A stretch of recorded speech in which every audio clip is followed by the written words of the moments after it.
it is an honor to step in there with one of the three biggest legends in the history of the sport. I'm joined now by professional boxer Jake Paul on behalf of Doghouse and also the CEO of Doghouse. Jake, obviously, what's on everybody's mind is your upcoming fight in November 15th against Mike Tyson. I just wanted to ask you first, how's your training camp been going in preparation for this fight? I've obviously seen maybe your weight's been fluctuating a little bit. How's that training camp been going? Yeah, I got really I gained a lot of weight because I love eating Doghouse so much, and I had to gain weight to be in the heavyweight division so that Mike Tyson didn't have as much of an advantage. Um, but it's been going amazing, man. Intense camp. I'm sparring 300-pound guys back to back.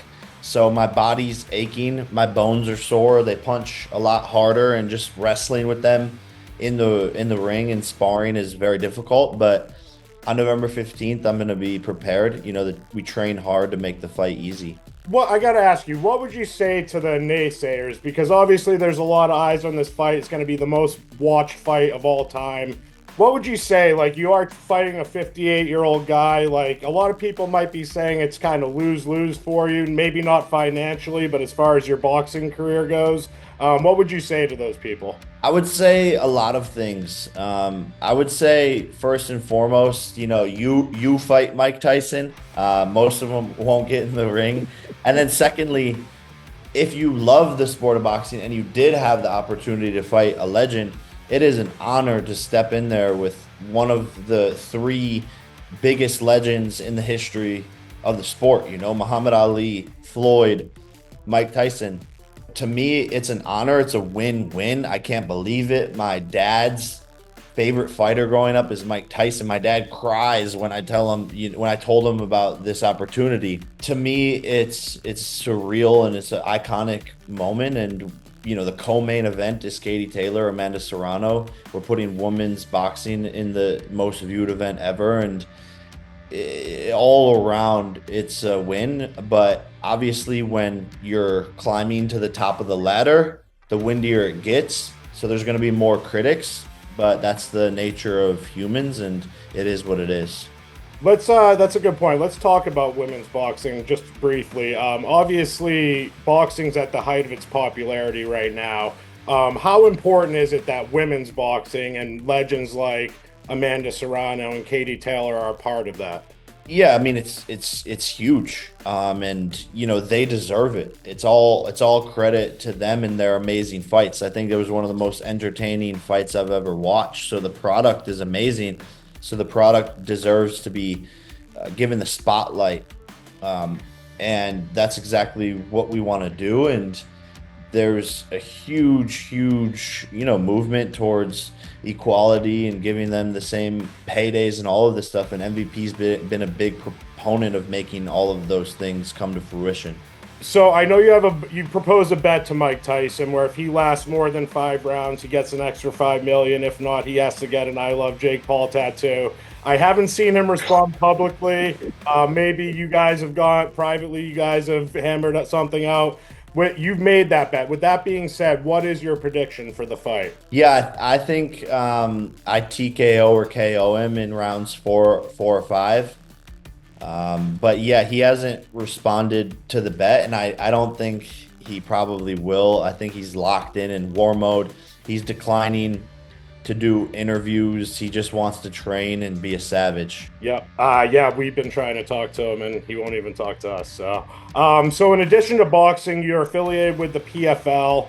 Peter Murray said recently that once this Tyson fight's over, you're going to switch your focus to MMA and make your debut next year.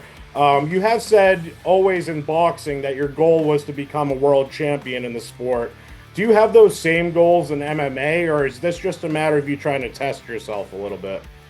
Yeah, I think we'll see what happens when people start kicking and elbowing and wrestling me. We'll see if I'm naturally talented in that, like I was naturally talented in boxing. But definitely want to make my MMA debut and challenge myself. And I think it's a fun test and something exciting for me personally. I think it just depends on the opponent. but I definitely want to make my debut as soon as possible. Speaking of the PFL, another PFL fighter, Francis Ngannou, he'll be making his organizational debut a little bit later after a much publicized exit from the UFC. Can you give me your thoughts on his upcoming fight and what he means to the PFL in terms of trying to compete with the UFC?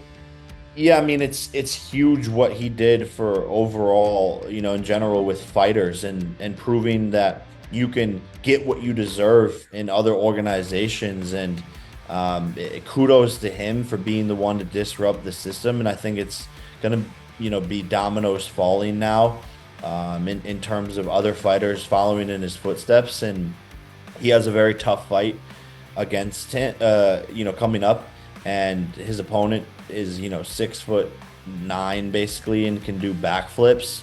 Very, when you watch it happen, it's like this is the most athletic person I've ever seen. This doesn't make any sense. So it's going to be a tough fight and massive moment for the PFL, probably the biggest PFL event in history. Speaking real quick again about the UFC, you were at the Sphere event back in September. You went in disguise. You've gone back and forth with Dana a little bit. Dana said he wasn't sure why you went in disguise because you're more than welcome at UFC events. Did you do that because you thought maybe you weren't welcome there, or were you just trying to maybe watch the fights anonymously? Yeah, no, he's just saying that to make it seem like I wasn't banned, but definitely has sent an email to me saying I'm trespassed from all UFC events and I'm not welcome back, etc. So, of course, Dana doing what he does best, which is lie. One more MMA question. Someone else you've kind of gone back and forth with, Conor McGregor. He's still arguably the biggest draw in MMA. Issues obviously keep popping up with his fight. Recently pulled out with Chandler again.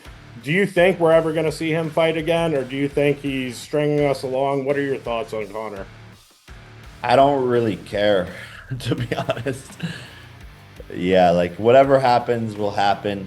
Michael, I'll go to you here actually, and we'll talk about Doghouse a little bit. Jake, you guys recently partnered with Jake. He's joined the board of directors. Can you talk a little bit about what that partnership means? Absolutely, and thanks again for taking the time to chat. Look, Jake tells kind of the origin story on this, probably the best, but he was in a doghouse and ultimately put something on Instagram that said, does anyone know the owners of this place? I want to buy in. And clearly when, once in a generation talent hits you up on Instagram, like you take notice pretty darn fast. But I'll tell you, obviously he's amazing in and out of the ring on his, business endeavors, as well as the success he's had fighting. But to us, his celebrity has almost nothing to do with the partnership that we're doing. When you look at someone that has revolutionized the way that you communicate, whether it's with fans or in our case with restaurant guests, that's why we're so excited to welcome him and Nikisa to the board of directors and really engage on collaboration on the marketing front, the franchise development front, the in-store experience for our guests and his fans. And we're just, super stoked to kick things off next week. And he's using Doghouse to bulk up for heavyweights. Hey, look, anything we can do to help him is amazing. I mean, we're confident. He's going to put Mike to sleep, and if it's a extra dog or two along the way, we're glad to do our part in things, certainly. So. All right, Jake. One real quick thing before I let you go. I'm going to have you blind rank heavyweight fighters, the greatest heavyweight fighters of all time. I'm going to start first with your upcoming opponent, Mike Tyson. 1. Tyson Fury. 3. Muhammad Ali. 2. Evander Holyfield. 4. George Foreman. 5. All right. Thanks, guys. I really appreciate it. Good luck. Good luck next month, Jake. Thank you.